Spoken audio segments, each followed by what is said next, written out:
This video is brought to you by Squarespace. If you want to save 10% on your website or domain, use the code ADAM at checkout, ADAM, and you'll save 10%. Hey guys, today I'm really excited because I finally got my hands on the Fuji GFX 100S and the Fuji GF 81.7 lens. And I can tell you that this is probably my absolute favorite Fuji GFX or medium format GF Fuji combination that I've ever shot with. Now you guys might remember a little over a year ago I got my hands on the Fuji GFX 100. The GFX 100S is so much smaller. I mean, it honestly feels like it's about half the size of the GFX 100, and in fact from a weight standpoint it's like 500 grams less, fully loaded with battery. Not only does it feel lighter, but it is substantially smaller. The build quality is absolutely beautiful. All the controls, dials, everything. It still kind of has like that kind of sort of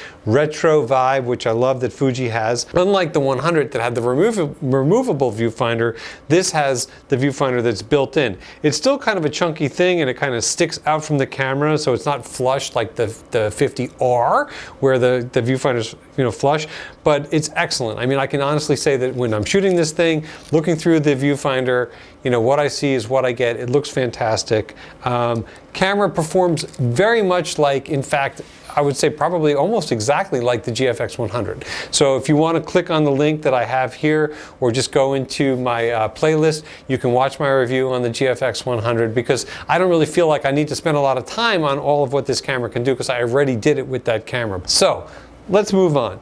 This lens, the GF 81.7, this is the lens that I've been waiting for. And in fact, I love this lens so much that this lens would actually drive me to buying a GFX system again. In fact, I absolutely think that I have to have this lens in my life because I am absolutely blown away with the performance. Now, the GF 81.7 has an incredibly shallow depth of field, okay? So it's about a 63 millimeter equivalency in 35 millimeter, let's say. So it's not a 50, it's not an 85, it's kind of like in between. And that's fine, but to be able to get that isolation is so absolutely incredible. I mean, to me, it reminds me of like a Leica Summilux, 51.4 in the way that it gathers light and in the way that it renders backgrounds.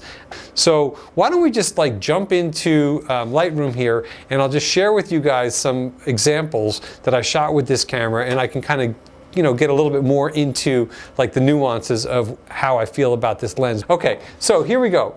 This was a shoot I did with this beautiful 1969 Maserati Mexico, an absolutely incredible car for a client of mine.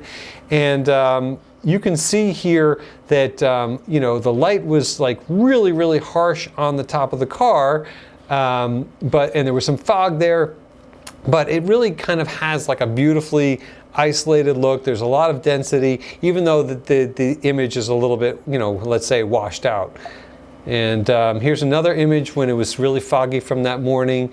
And you can see that, let me just see if I can see, no, I don't have the details on this one, but you can see that, in the foreground I have the front of this, this prop plane over here, and it looks almost like, this is in soft focus. Well, that's not the case. I mean, you go in there and there's just heaps and heaps of detail. It's absolutely incredible.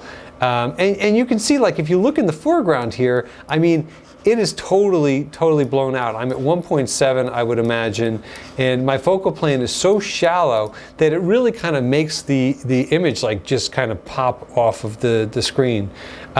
Here's another image over here, where you can see the focus is really nice on the front of the car, and it even starts to fall off as we get to this wheel, and then we move back to the back of the car and to this plane here. You can see, look at the bokeh. It's got that real granular kind of classic filmic look, which I love. You look into the foreground, you can see the foreground is out. So even shooting wide open, it's tack freaking sharp, which is incredible. The focal plane is very shallow, and that's the kind of thing that you really want to play with when you have a lens like this. You really kind of want to learn what your limitations are. Here's another example where we're at 1.7, and you can just see the detail, everything is just tack sharp, beautiful, but the focal plane is so shallow that it really just kind of goes right across here. You can see it's out over here, it's out down here.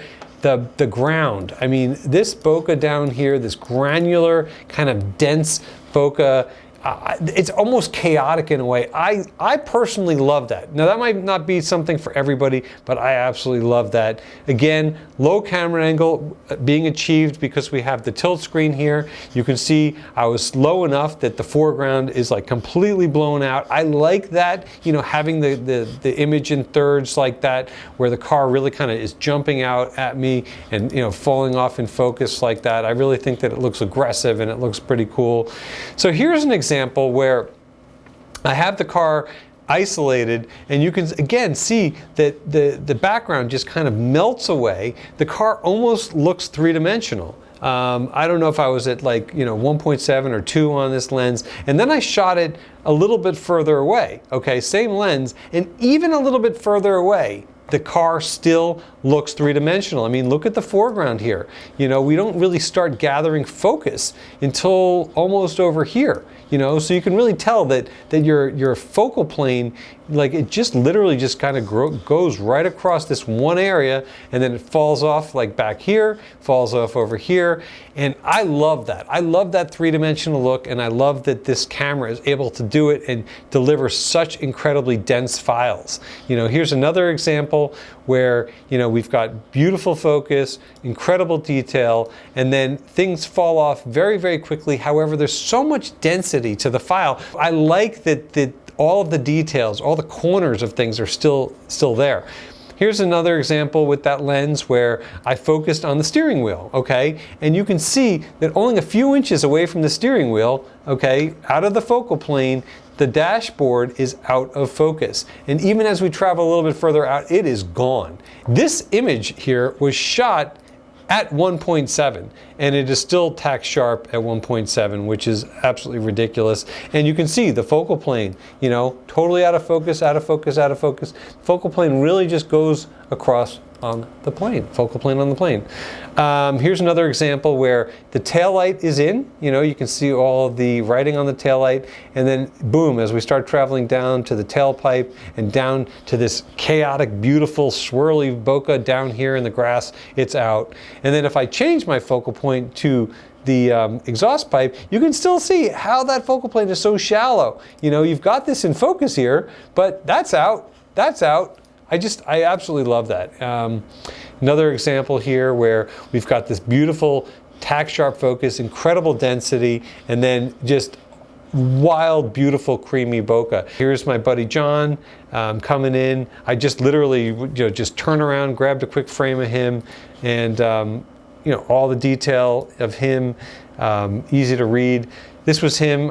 He was doing his trip log. You know, when you zoom on that, you know, 100% from the raw file, you can literally read the text off the page because that's how incredible this thing captures detail.